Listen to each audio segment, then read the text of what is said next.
warahmatullahi wabarakatuh.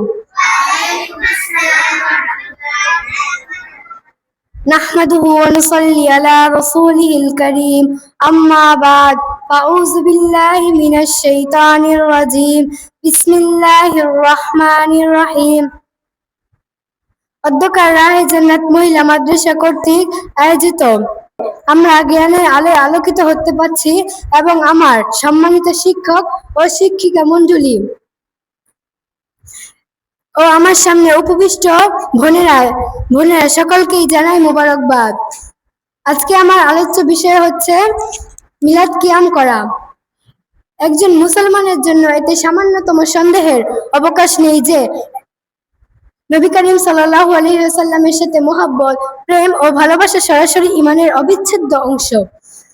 তার জন্ম থেকে মৃত্যু পর্যন্ত প্রতিটা শাখার সঠিক অবস্থা ও ঘটনাবলী, কর্ম, আলোচনা ও উল্লেখ করা আল্লাহর রহমত নাজিলের কারণ। প্রত্যেক মুসলমানের এটা কর্তব্য যে নবী করিম সাল্লাল্লাহু আলাইহি ওয়াসাল্লামের গোটা জীবন ও আদর্শকে নিজের জীবন পথের জন্য আলোর মশাল হিসেবে গ্রহণ করবে।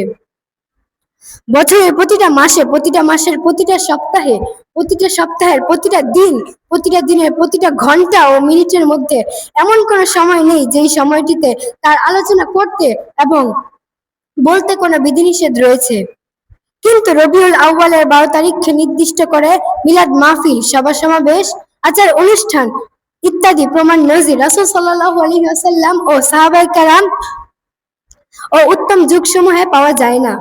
নবুয়ত লাভের পর নবী করিম সাল্লাল্লাহু আলাইহি ওয়াসাল্লাম সাহাবায়ে কেরামের মাঝে 23 বছর বেঁচে ছিলেন। তার তিরোধানের পর 30 বছর পর্যন্ত খেলাফায়ে রাশিদার যুগ অতিবাহিত হয়। এরপর 110 হিজরি পর্যন্ত সাহাবায়ে কেরামের যুগ ছিল এবং 220 হিজরি পর্যন্ত তাবে ও তাবেঈনের যুগ অতিবাহিত হয়। এর মধ্যে আল্লাহর রাসূলের প্রেম ভালোবাসা সম্পূর্ণ মাত্রায় ছিল এবং এসব কিছু করার জন্য সকল উপকরণ সেখানে ছিল।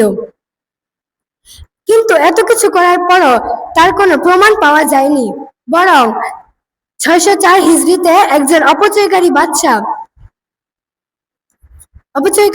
বাদশা মুজাফফর উদ্দিন কুকুবরী একজন নামধারী মৌলবীর মাধ্যমে ইরাকের মৌসুল শহরে এই মিলাদ মাহফিলের সূচনা করে।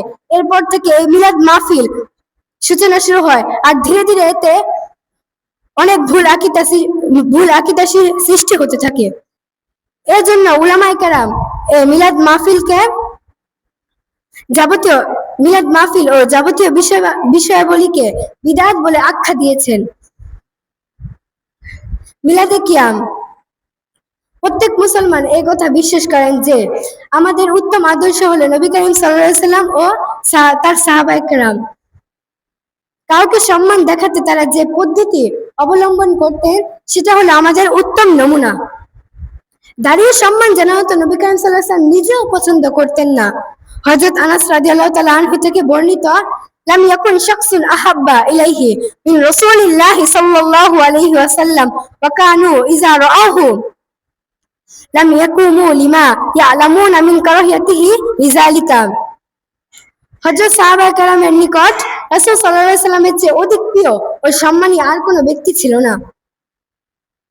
এত কিছুর পরও তারা নবী করিম সাল্লাল্লাহু আলাইহি ওয়াসাল্লামকে দেখে দাঁড়াতেন না, কারণ তারা জানতেন নবী করিম সাল্লাল্লাহু আলাইহি ওয়াসাল্লাম এই বিষয়টিকে অপছন্দ করতেন।